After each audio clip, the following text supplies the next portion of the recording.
Okay, in this video, you are preparing and practicing watching a math video to get ready for your 7th and 8th grade math classes with me. So what I first am going to do is show you, to remind you what a St. James heading is. You'll hear me at the beginning of every video say, you write your St. James heading, and then I give you the chapter and title of each video. So let's go over that St. James heading you're going to have at the top of your page or at the beginning of your notes every single day. That is always going to happen. So no exceptions, no ifs, ands, or buts. So your St. James heading should look like this. It has your name, first and last name, written nice and neat. You underline it in red. And then you have the date that you're taking this video. So for you, if you're doing this Thursday or Friday or Monday or what have you, you're writing the date.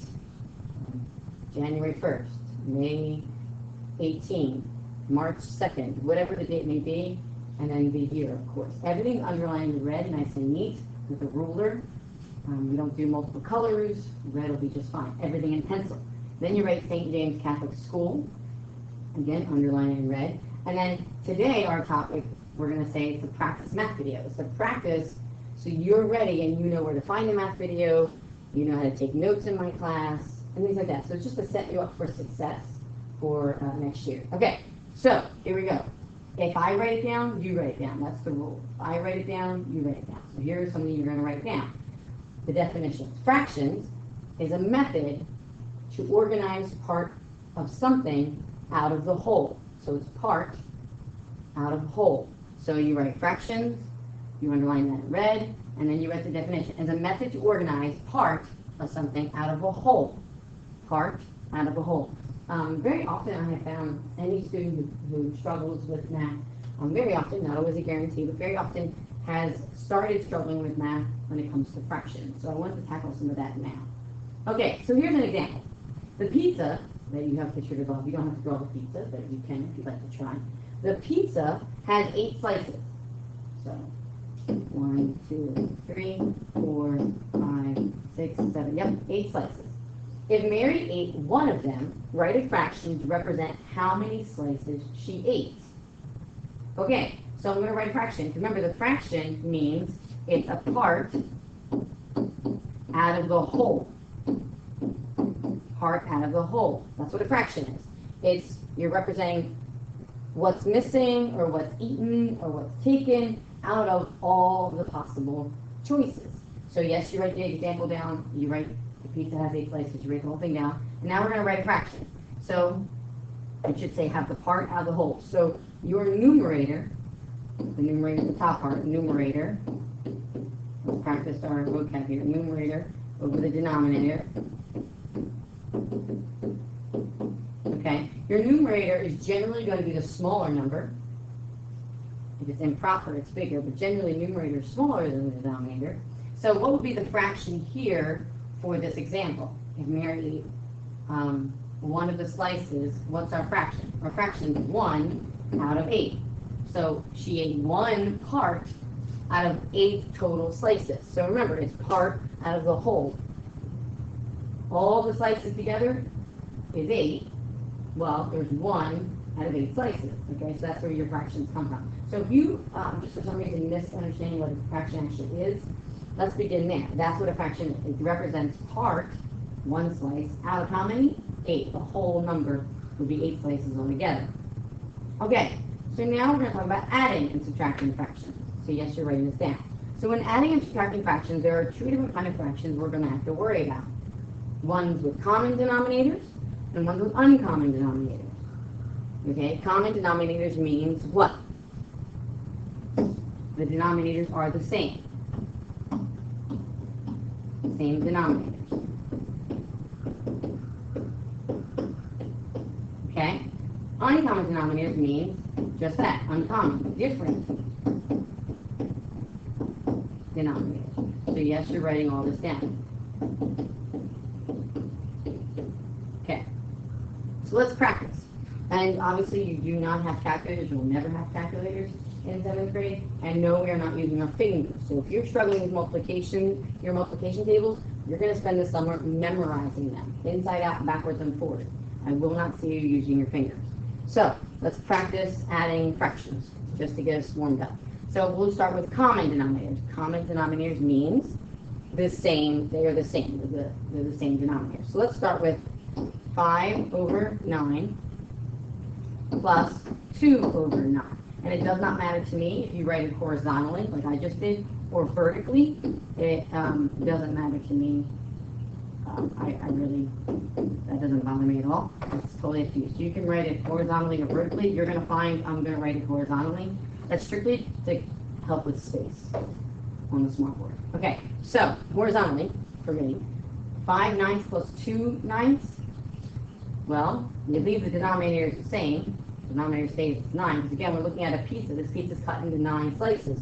So we have 5 slices of pizza plus 2 more slices of pizza. How many slices of pizza altogether? 7 out of 9. I know this is pretty ridiculously easy, but again, I'm just warming you up, and this is a practice video. And of course, you box or circle your answer always, so I can find them. Okay. Let's practice another one with subtracting common denominators. So we have 9 tenths minus 1 tenth. Again, so I have pizza that has 10 slices. I have 9 slices. And now maybe I'm going to give one away. So I'm going to give one of the slices away. So what's 9 minus 1? You leave the denominator the same. What's 9 minus 1? 8. I have 8 slices left. But of course, I will not leave the fraction to where it's not simplified. I must simplify my fraction. So how do I do that? How do I simplify fractions? I know you can do this at the end of 6th grade. How do I simplify fractions? I'm pausing because I'm hoping you're doing it as I say, because the goal is you're doing this problem before I have it done. You should have it done. So what I'm going to do is I'm going to divide by 2, and I get 4 over 5. 4/5 should be my answer, and that's I box or circle that answer, and they say neat. Okay, so not too tricky, and they were common denominators. Now, uncommon denominators. Uncommon. Unlike denominators.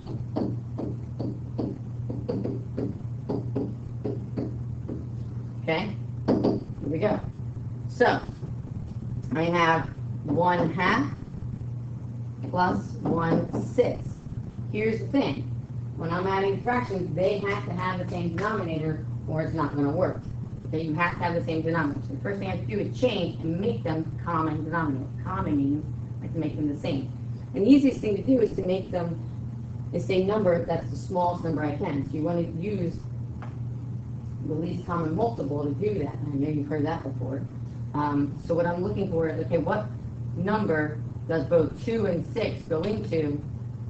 That's the smallest, so I'm not making it really difficult. And they both go into it. Okay, it has to be, doesn't have to be, but it's really easy if it's the smallest. So I'm sure you already have this done, because you guys are pretty smart. Obviously, 2 can go into 6, so I want 6 to be my denominator. Well, I did 2 times 3 to get 6, and I'm not normally going to write that because you guys have graduated from seeing all that right now, but just as a refresher, 2 times 3 is 6, well then I have to, whatever I do to the bottom, I have to do the top, okay? I always tell my kids, when you go home from school, and if you're going to change, okay, are the guys going to change their shirt and not change their school pants? I'm sure they're going to get into shorts or something else. Why would you change your shirt and not your pants? Or why would you change your pants and not your shirt? So whatever you do to the bottom, you have to do the top. So same thing with ladies. When you go home and you change, are you going to change your skirt but leave your school shirt on? That seems a little silly to me. I personally wouldn't do that. So if I'm going to change my skirt, I'm going to change my shirt. That just makes sense. Okay, so whatever you do to the bottom, you have to do the top of the fraction. So now I have 3/6 plus 1/6. I don't have to change the other fraction because the denominators are the same. So I'm adding. So I have 6 slices of pizza, total, 3 of them, plus another 1 gives me how many slices of pizza? 4 out of 6. Again, you always have to simplify a fraction to solve and get an answer. I can divide both by 2, and I get 2 over 3, 2/3, and I circle my answer. Okay, let's practice with another one. Okay, we're going to subtract this time. Let's try 8 over 9 wrong problem, sorry. Let's try 5 over 6 minus 3 over 8. So 5, 6 minus 3 eighths. Yes, you write every single problem down. So I'll be checking these individually, so I want to see that they're done. Okay, obviously the first thing we have to do is get common denominators. Okay, in this case, I can't just say, okay, I'll make a 6 and 8. That doesn't work here. So I'd find the same number for both denominators, one that works for the 6 and one that works for the 8, that's as small as possible. We have some options here, but which one's smallest so that my life is easier? Which one's smallest and my life, that way my life is easy, or easier. Okay, that's why you have to know your multiplication tables. You can't be using your fingers for this. And you should be doing this ahead of me. Okay, and let you have this done before you I finish. Okay, so I'm going to pick 24. Why am I picking 24? Because I can do 6 times 4 is 24, and 8 times 3 is 24. I could have done 6 times 8 is 48, but it's not the smallest number. Would you get a wrong answer? No, you certainly would not. But it's not the smallest answer you could have, so your life would be a lot easier if you chose smaller numbers. So if I did 6 times 4 is 24, what do I do to the bottom? I have to do the top. Again, when I go home and change, I change my skirt and my shirt if I go to St. James County School. I don't just change one and not the other. That would be a weird outfit. So I get 20 over 24. Well, then 8 times 3 gave me 24. Well, then 3 times 3 gives me 9. Okay, now I have common denominators. So now I can subtract.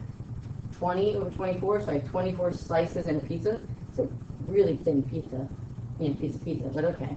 So 24 slices. I'm going to have 20 of them. I'm subtracting 9 out of 24. So what do I get? 20 minus 9 is 11. Again, I pause so that you are doing the problem ahead of me. Okay? So when you hear pause in my videos, if I'm asking you to kind of thinking this through with me. Okay, problem for next class. This is what's going to be on the board when you get to my class. So that's why you have to have these notes done. Because we start the class with this problem. The problem for next class. Okay, I want to see this problem at the end of your notes, nice and neat. Okay, so let's try 5, 6 plus 4 ninths. 5, 6 plus 4 ninths. So have this ready.